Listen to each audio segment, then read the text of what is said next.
What's up guys, Joe here, welcome back to my channel, and today we are back with more T-Mobile Bianchi here on PCM 2020 and coming off a very successful episode in the last one. Make sure you go back and check it out if you missed it because it was a great episode. And we start today with some fairly sad news. Marcus Burkhardt will be hanging up his wheels after starting his career, I believe, at T-Mobile. Now 37, it is time to say goodbye to the German as a rider. And I do really want to touch on training very briefly before really getting into today's episode. You can see the current axes of training. I've just changed these a little bit to try and kind of get some riders to focus on slightly different skills. So Taburi, we're trying to get him to be more punchy, get a higher hill and acceleration rating right there. If there are any riders you'd like me to have on a specific training, let me know and I'll be sure to try and apply that in the next episodes. And so we're now at the end of March, so skip forward a few weeks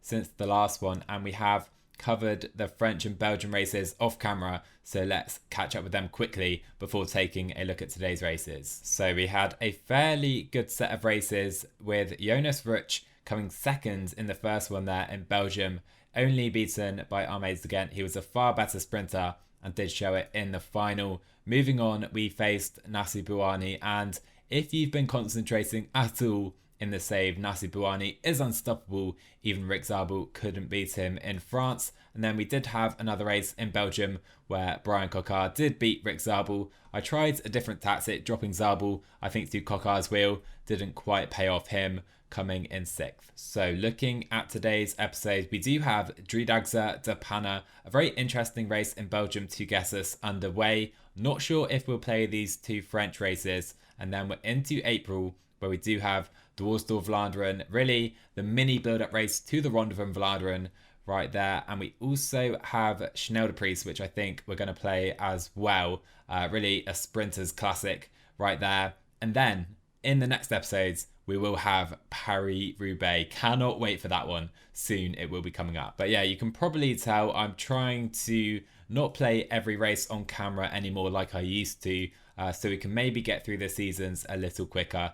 You can see we've got a lot of races coming up. I'm not going to play all of these on camera. However, getting us underway today, we do have Driedaagse Brugge-de-Panne, a pretty big World Tour race in Belgium. We have Trentin, ACKERMANN here, Seneschal, so some very good World Tour riders. And looking at our squads, we are led by, of course, Gianni Moscon pretty much at every race so far for us this year. We also have Jonas Rutsch, Marcus Burkhardt, Alessandro Covi, Rick Zabel, Mario Schmid and Kevin Vermarker. So getting underway, we have a pretty nice race day to start. Rick Zabel +5. We're definitely going to try and bring this in for a sprint where Zabel has to be one of the favourites despite the presence of Pascal Ackermann. So Marcus Burkhardt doing work on the front, and up the road we do have the likes of Mitch Docker trying to join Hollenstein and a few others at the front. So 65k to go. I've put our guys right to the front. Burkhardt, Schmid and Covi are going to try and do damage right here. You can see the current direction should be preferable for creating echelons. So let's try and just set a really hard tempo. For the next 10k or so, we're going to come back the other way as well, which again should help us maybe create some gaps. So 57k to go. We're really pushing on the front, but it seems the peloton really are going to stay all together here, so probably worth sitting up with our guys. But now 23k to go. We've had a few other teams driving it on the front, and we are now seeing some splits finally form. I'm going to definitely try and contribute here on the front. Let's put our guys to 95, really try and force these gaps. And so 17k to go. We're now starting to see some moves as well. We have Bob Jungels and Matteo Trentin, who is now attacked as well. And he has made that move stick, really, going up the rows. I may even go like this right now, put Moscon, Rutsch, and then Zabel in a little train. And out the back, we do have some decent sprinters, the likes of Tabuska we have here. Plenty of good lead-out men. Greipel has been dropped. Quinn Simmons, a very strong rider, as we have more attacks on the front. But Moscon shutting them down for now. Let's just try and sit here a bit longer. Maybe we'll try and move with Jonas Rutsch in a moment. We have just 50 riders now in this group. So Moscon really pushing on the front right here. And you know what? It's time. We're going to try and attack right here with Jonas Ruch. There you go. We'll try and let him go off the front. Moscon is going to try and stay here, but sadly Ruch unable to go off the front completely. Let's just relay on the front with him now. And Rick Zabel really is without a lead out man, so maybe we can find a wheel to follow here. Let's see where we can go with Rick Zabel. We'll stay on Moscon's wheel for now, puts him to maybe 88, and we do have a few riders who have gone off the front. And you know what? I'm going to try and go like this if I can and follow Pascal ACKERMANN right here with Rick Zabel. We'll try and relay again with Moscon. Zabel has lost ACKERMANN's wheel just a little bit. We'll follow Mike Tunison instead. 2k to go. We can maybe try something right here into the final kilometre. The train's messed up completely right there. Zabel trying to come through versus ACKERMANN. Zabel versus Pascal ACKERMANN, and Rick Zabel comes out on top. What a sprint. Beating ACKERMANN in the final. Oh my. What a result for the team today, and what a sprint that was by Rick Zabel, beating his German foe Pascal ACKERMANN. I know he had a +5 day, but I didn't expect that. What a ride. So we have just arrived at the classic Loire Atlantique, and this is one of the races I wasn't going to show you, but we do have many +5 days, so I'll probably just cut to the finish and show you how it ends. So we're now in the final 15k of the classic Loire Atlantique. Zimmermann, Coquart and Godon are up the road. We still have Zabel, Schoenberger and Bissiger all in the group behind, with Marcus Wildauer. Just 20 riders in this group. You can see the 2 riders up the rows. Dries de Bont looking very, very dangerous indeed. And we have a few riders sat in the wheels. If Zimmermann can get to the front, of course, he's going to try and beat these guys somehow in a sprint. If not, Zabel waiting for this to come in. So 6k to go then, and I think it's time to really think about a sprint here, because Zabel is still here. He's surely our option to play, but we do have Schoenberger up the road, so I'll sit up with him and probably just sit right to the front here with Georg Zimmermann. But Rick Zabel surely has to be one of the favourites to take this in a sprint. Let's put Zimmermann to the front right here. And you know what? I don't think we're going to play the Schoenberger card. Instead, let's maybe attack with Schoenberger. Zimmermann coming to the front as well. We can use our gels in both groups right here. Schoenberger not coming through. So here we go. We'll maybe sit up though. Sit up right here because Schoenberger is gone to the finish right here. And Seb Schoenberger looking good to take this one in a sprint, you know. And yes, he's going to take it. Schoenberger is going to win the classic Loire Atlantique. We'll sprint behind, but Schoenberger can probably sit up. He can celebrate. He has won the race. Too strong in the end. Can we get a 1-2? Yes, we can, with Rick Zabel following up in second place. So it would seem like same again, you know, because Zabel is on a very good day. Same with a few other riders. We're going to ride for Rick Zabel, and we're at the Scheldeprijs de la Loire right here in France. So yeah, we'll see you for the final 5 or 10k. So we're now into the final 7k of the race. It's going to be quite a quick finish. We have Bissiger, Wildauer and Zabel, a very strong lead out, but the likes of Coquart and the very dangerous Buani trying to sit on Rick Zabel's wheel, it would seem. But Georg Zimmermann, again a +5 day for him, looking very strong in this lead out. He is now done. We have Bissiger up to 99. Right to the front of this group, we have, again, a very strong lead out at this race, it would seem. Coquart trying to move up. We need to maybe go right now with Wildauer round this corner. Bissiger is done for the day. Zabel into the final kilometre. Can Rick Zabel take it again here? We have Buani behind us. Zabel trying to come past Jeffrey Soup for direct energy. And Soup of all people takes it ahead of Zabel. Buani in third, Hofstetter in fourth. I cannot believe we've just been beaten by Jeffrey Soup. Sometimes I guess you just have to say fair play. Jeffrey Soup must have been on a great day. I didn't feel I did too much wrong, but Rick Zabel is beaten right there. So we arrive at perhaps the biggest race of today's episode, Dwaars door Vlaanderen. Really enjoying getting into these World Tour races. And we have the likes of Greg Van Avermaet, Niels Pollitt, Phil Gilbert, Seneschal is here, Steve Barr as well. Very strong start list. But looking at our team, we again have Gianni Moscon, Vermarka Barbato, Jonas Ruch is here alongside Covey, Giga Horvat and Marcus Burkhardt. So getting underway here in Belgium, look at our wonderful race days again for Marker and Rutsch on a +5. Rutsch looking very dangerous, 80 cobble and 79 flats on the day. I'm going to try and get Vermarker though on a +5 day in today's breakaway. So I've attacked a few times now with Covey and Vermarker. This is the final time right now with Vermarker to try and get our guys up the road, proving to be very, very difficult. So in the end, we did get the American up the roads, but maybe not a good move because the peloton chasing hard.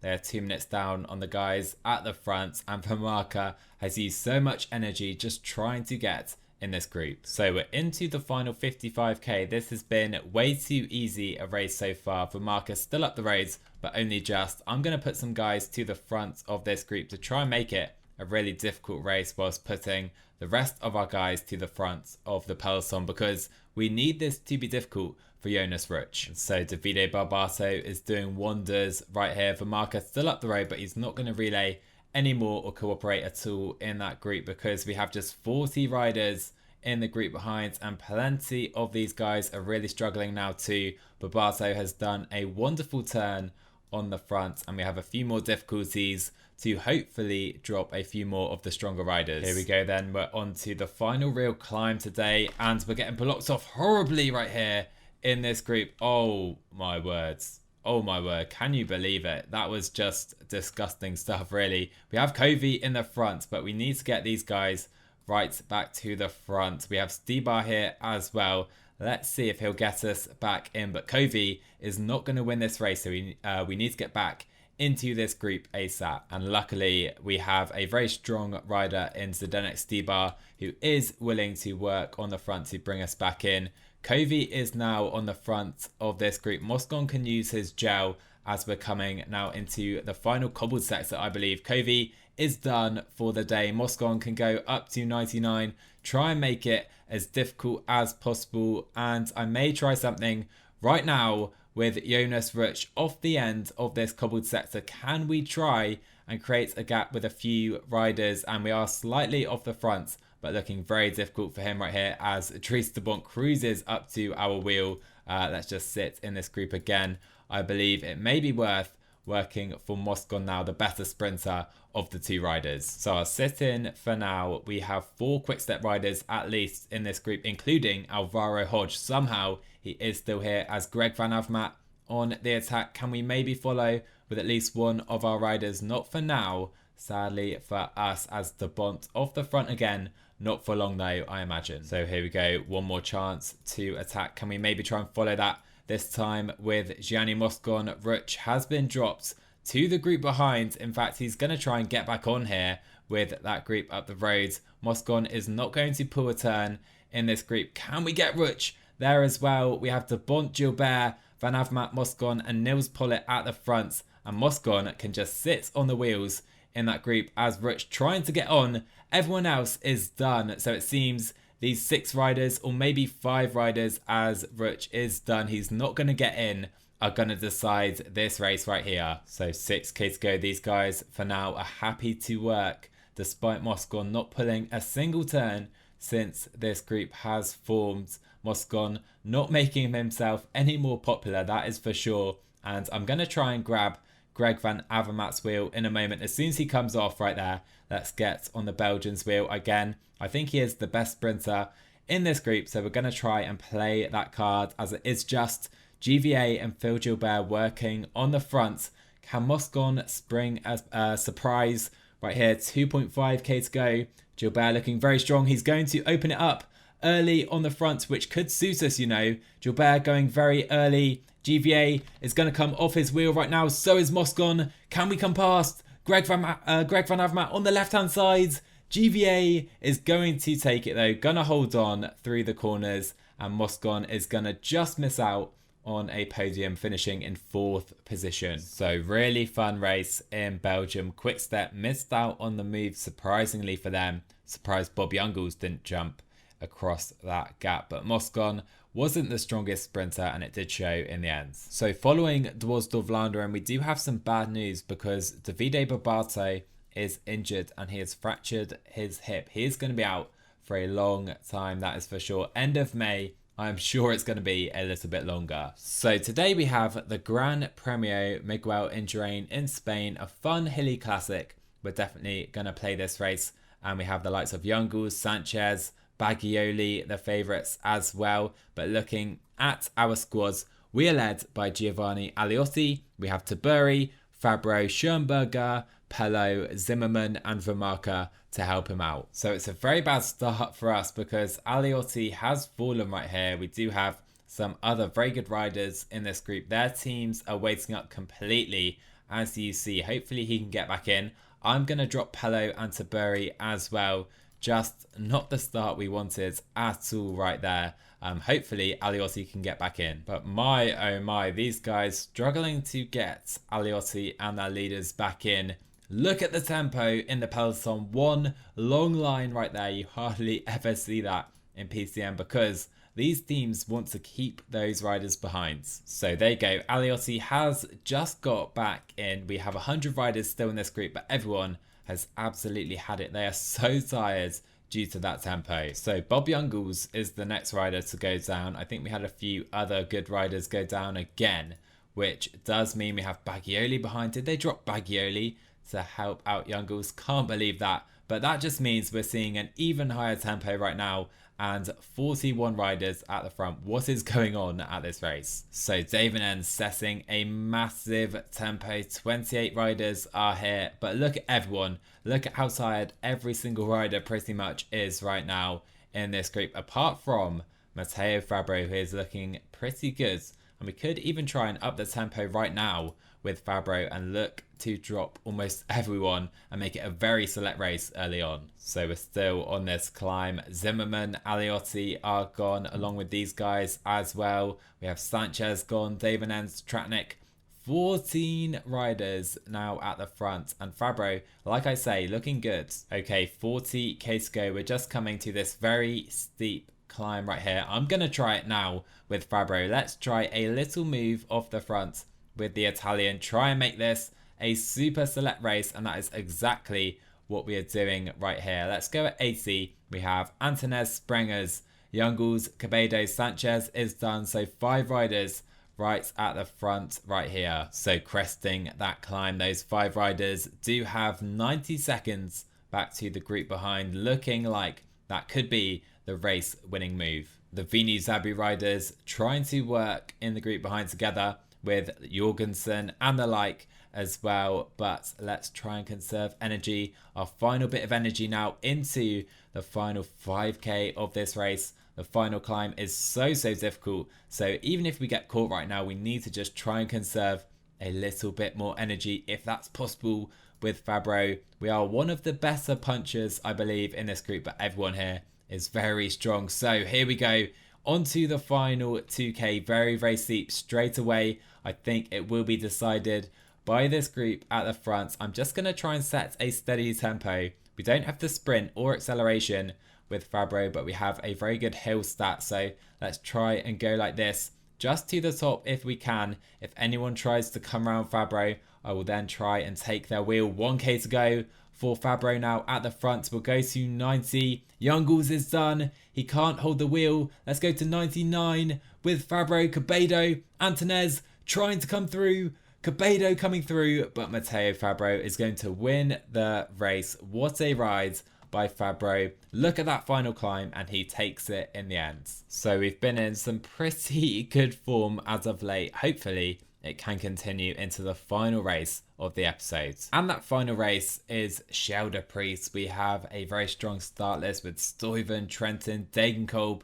Sam Bennett here as well. A sprinters classic, and our sprinter Rick Zabel will be looking to win this one with the help of Covey, Bissiger, Wildauer, Jonas Ruch, Antonio Taburi and Marcus Burkhardt. But sadly for us, it seems Zabel's form may be about to turn, because a -2 day is going to be very difficult to do well against this level opposition. So first real moment of note, we have a big fall. Plankart, Cancer and Connor Swift all are going to withdraw. Bissiger and Covey for our team have gone down. We have Bonifazio here, although it is his younger brother, I believe, Modulo is here. He is the best sprinter in this group. But Covey and Biska, two vital members of our team, I think they're gone for the day. But we now have 22k to go, just one rider left of that original breakaway, and it's time to start thinking of Zabel in the sprint train. And suddenly right here we come on to the final cobbled sector. It is only 2 stars, but very important to stay as close to the front as possible, especially as Trentin has gone in early right here, trying to go away solo, and that is going to be very difficult for him to hold to the finish. We have just 37 riders. You can see some of the guys. Stefan Kung has been dropped along with plenty of riders as well. 34 at the front as Trentin still out front. 6k to go in the race. So into the final 5k, I think Trentin is going to realise